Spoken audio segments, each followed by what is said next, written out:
RRB, l'invité du matin.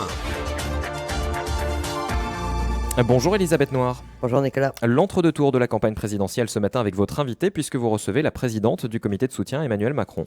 Oui, notre invité du matin, c'est Sonia Lagarde. Bonjour. Bonjour. Merci d'avoir accepté notre invitation à 5 jours seulement du second tour de la présidentielle entre Emmanuel Macron et Marine Le Pen.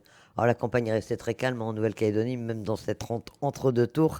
L'événement, c'est un peu le meeting que vous organisez ce soir. Comment ça va se passer ? Écoutez, c'est un meeting où on souhaite avoir bien évidemment beaucoup de monde. Un meeting où on va laisser une large place en visioconférence à Édouard Philippe d'abord et ensuite à Sébastien Lecornu et puis des interventions de nos leaders locaux. Voilà, donc c'est à la salle Vénédia à 18h. Donc on attend du monde parce qu'on sera en visioconférence et donc voilà, il faut aussi montrer tant à Édouard Philippe, à Sébastien Lecornu que nous sommes là et nous sommes dans la dernière ligne droite et on fera tout pour que Emmanuel Macron remporte cette élection. Il y aura les responsables des différents partis qui soutiennent ici Emmanuel Macron. Oui, bien sûr.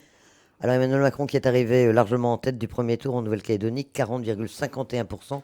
Vous êtes satisfaite de ce score ? Vous l'expliquez comment ? Puisqu'on rappelle qu'il y a 5 ans, il n'avait fait que 12% au premier tour, là 40%.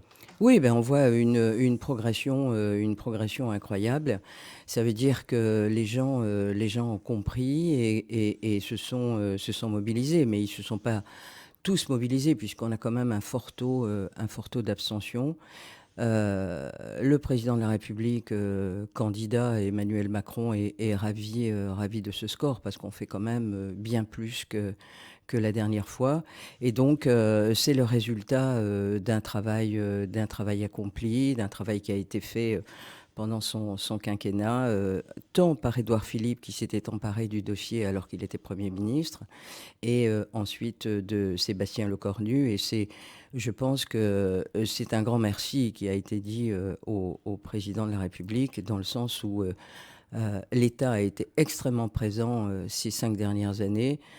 J'entendais ici ou là, pendant ce quinquennat, des réflexions en disant l'État est absent, l'État n'est pas là, etc. On ne peut pas dire ça, c'est mentir que de dire ça, puisque quand on regarde bien, on a dû faire face à cette crise sanitaire et où l'État a été extrêmement présent par les aides qui ont été apportées et puis aussi par les prêts face à une situation financière de la Nouvelle-Calédonie qui s'est considérablement dégradée. Pourtant, on a l'impression qu'en 5 ans, la situation de la Calédonie ne s'est pas forcément améliorée.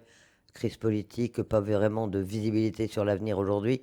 Vous trouvez vraiment que ce quinquennat a été décisif ? Alors, ils nous ont apporté énormément d'aide, mais enfin, on doit dire aussi, et le constat qu'on fait, c'est que on est des autonomistes ici, et on a eu quand même tous les transferts de compétences, et il faudrait quand même qu'à un moment donné, on se montre adulte et responsable. Alors c'est vrai qu'il y a eu la crise sanitaire qui a bouleversé un peu les choses, les touristes ne sont plus là, mais on est aussi responsable de la situation dans laquelle on est aujourd'hui. Donc ça n'échappe pas non plus à l'État, mais l'État n'a pas regardé les choses de cette manière puisque l'État nous a aidés considérablement et ça c'est quand même le résultat du quinquennat d'Emmanuel Macron. Donc on ne peut pas dire aujourd'hui la Nouvelle-Calédonie, si elle va mal c'est la faute de l'État. C'est pas vrai, on ne peut pas dire ça. C'est aussi de notre faute. Alors en 2017, Emmanuel Macron était arrivé en tête au second tour en Nouvelle-Calédonie, 52,57 contre 47,43% déjà à Marine Le Pen. Cette fois-ci, sur quel score est-ce que vous comptez ? Est-ce qu'il n'a pas fait le plein des voix déjà dès le premier tour et est-ce qu'il peut compter sur un certain nombre de reports ? Non, mais il y aura des reports de voix, c'est évident. Moi, puisque vous parlez de reports de voix, alors vous avez les sondages qui vous donnent aujourd'hui, ce matin je regardais, 56% pour Emmanuel Macron.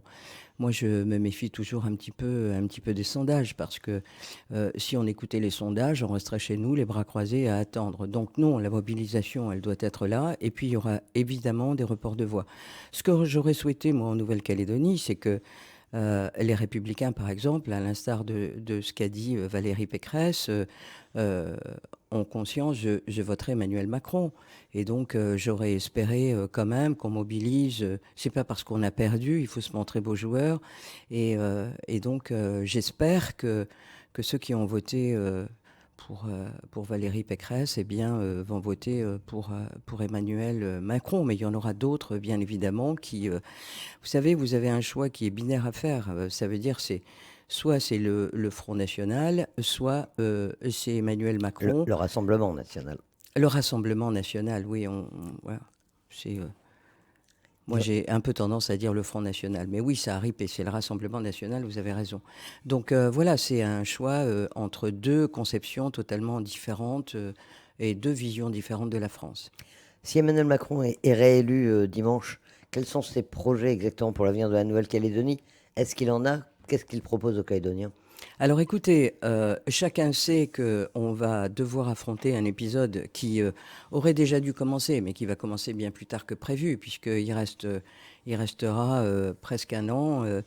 Voilà. Et donc, il appartient aux Calédoniens de décider de leur avenir. Et donc, moi, je peux pas, je suis pas Madame Irma, je lis pas dans le mar de café.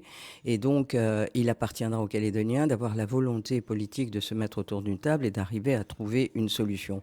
Mais dans cette solution, on sait que l'État sera extrêmement présent, il sera là. Et, et il va bien falloir trouver une solution pérenne pour amener la Nouvelle-Calédonie tous ensemble à vivre en paix et à construire quelque chose tous ensemble. Et donc, ce sera le rôle aussi du président de la République d'être présent. Il a été présent, il nous l'a démontré à travers son Premier ministre et son ministre de l'Outre-mer. Et donc, il n'y a aucune raison pour qu'il ne soit pas présent dans ces discussions qui vont engager la Nouvelle-Calédonie vers un avenir serein. Et c'est ce que je souhaite. Vous croyez une reprise de discussion avec les indépendantistes qui, eux, n'appellent pas à voter pour Emmanuel Macron, mais n'appellent même pas à voter, quoi? Oui, mais je le regrette. Je le regrette parce que voilà, quoi, on peut pas non plus, quand on regarde un petit peu le spectre, et si on arrive aux épisodes des législatives, on voit que les indépendantistes souhaitent envoyer des candidats dans la première et la deuxième circonscription. Donc c'est envoyer un député à l'Assemblée nationale. Alors, on voit bien ce qui se cache derrière ça. C'est sans doute pour faire un peu de lobbying et de la pression au sein du Parlement. Mais c'est un peu tout et son contraire. Donc, voilà, ils ont décidé de ne pas y aller, ils y vont pas. Eh bien, ça va se jouer avec une autre partie de la population qu'on appelle les loyalistes. Quel sera, selon vous, est-ce que vous le savez, est-ce que vous en avez parlé avec les autorités de l'État, le rôle de Sébastien Lecornu, qui s'est beaucoup occupé du dossier ces derniers temps, et qui est-ce qui s'occupera du dossier calédonien, puisque lui, on peut penser qu'il sera amené à d'autres fonctions? Alors je ne sais pas, parce que vous savez, il faut d'abord franchir les étapes. Ça veut dire que à partir de la semaine prochaine, on aura un vainqueur. Et donc, si c'est Emmanuel Macron, eh bien, il va falloir former un gouvernement. Et donc, moi, je ne suis pas dans le secret des dieux, et je pense que personne ne le sait aujourd'hui. En tout état de cause, je pense que le président de la République a bien compris que la Nouvelle-Calédonie était un enjeu au sein de la France. Ça ne peut pas être un caillou dans la chaussure du président, et donc il a très très bien compris qu'il fallait un homme fort au ministère de l'Outre-mer, de la même manière qu'il faudra aussi un homme fort en tant que Premier ministre. Donc tout ça, eh bien, on verra bien comment ça va se passer. Mais aujourd'hui, personne ne peut dire qui sera ministre de l'Outre-mer. En tout cas, il faudra quelqu'un de fort, c'est évident. Alors, en Nouvelle-Calédonie, l'un des éléments du premier tour, c'est l'extrême faiblesse de la participation, à 33,35% seulement. Comment vous l'expliquez? Et est-ce que vous pensez que les électeurs vont se mobiliser davantage pour le second tour? En tout cas, je l'espère. Alors, pour revenir à la question, à une de vos questions précédentes, c'était de dire les indépendantistes ne vont pas voter. Alors, si on schématise un petit peu, on regarde, on a, allez, on va dire 50% et 50%. Donc, on sait que cette moitié-là n'ira pas voter. Et puis, il y a l'autre moitié. Et donc, là, j'espère bien qu'il y aura une forte mobilisation. Les abstentionnistes vont devoir aller parce que l'enjeu est extrêmement fort. On a eu les référendums, et en particulier le dernier, mais sur les trois, on a été dire qu'on voulait rester au sein de la France. Donc moi, j'ai un petit peu de mal à comprendre qu'on n'aille pas voter, parce que on a besoin de la France, et donc on a besoin d'un président de la République. Donc c'est quand même un petit peu, c'est un peu difficile. Moi, j'ai du mal avec ça parce que c'est un droit fondamental, le droit de vote. Alors, vous me direz que dans ce pays, c'est un peu compliqué parce qu'on en a 40 000 qui ont été privés du droit de vote. Mais je crois que si on a envie de rester français, il faut qu'on aille le manifester d'une manière ou d'une autre et il faut vraiment aller voter, quoi. Ce jour-là, on ne va pas à la pêche, on va voter. Ou alors, on va voter très tôt et puis après, on va à la pêche. Mais c'est important de le faire. Donc, j'espère que les gens vont se mobiliser et qu'on aura un taux d'abstention qui va considérablement diminuer.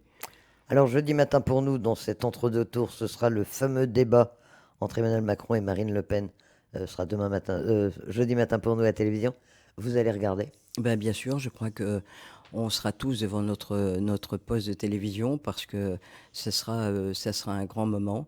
Deux positions différentes qui vont défendre l'un et l'autre leur programme. Je pense que personne ne se fera de cadeaux et donc ça va être intéressant à plus d'un titre. Ça peut être décisif, un débat comme ça. Je ne sais pas si ce sera décisif parce qu'on entend sur les chaînes d'infos en disant mais non, les gens ont déjà fait leur choix. Mais je pense que pour une partie d'électeurs qui hésitent encore, alors oui, ce sera quelque chose qui sera déterminant par la suite. Voilà. En attendant, c'est ce soir en Nouvelle-Calédonie, hein, le meeting de soutien à Emmanuel Macron, la salle Vénédia, à 18h. À 18 h et on attend beaucoup de monde parce que on n'a pas entendu beaucoup Édouard Philippe ces derniers temps. C'est un soutien sans faille au président de la République. Donc ce sera quand même intéressant de l'entendre et ainsi que Sébastien Lecornu. Donc j'invite tout le monde, mobilisez-vous, venez et puis surtout mobilisez-vous pour le deuxième tour. C'est tellement important qu'il ne faut pas rater cette élection. Elle nous engage, elle engage la France, mais elle nous engage aussi, parce que ici c'est la Nouvelle-Calédonie, mais c'est aussi la France. Sonia Lagarde, présidente du comité de soutien à Emmanuel Macron, merci d'avoir accepté notre Merci à vous. invitation.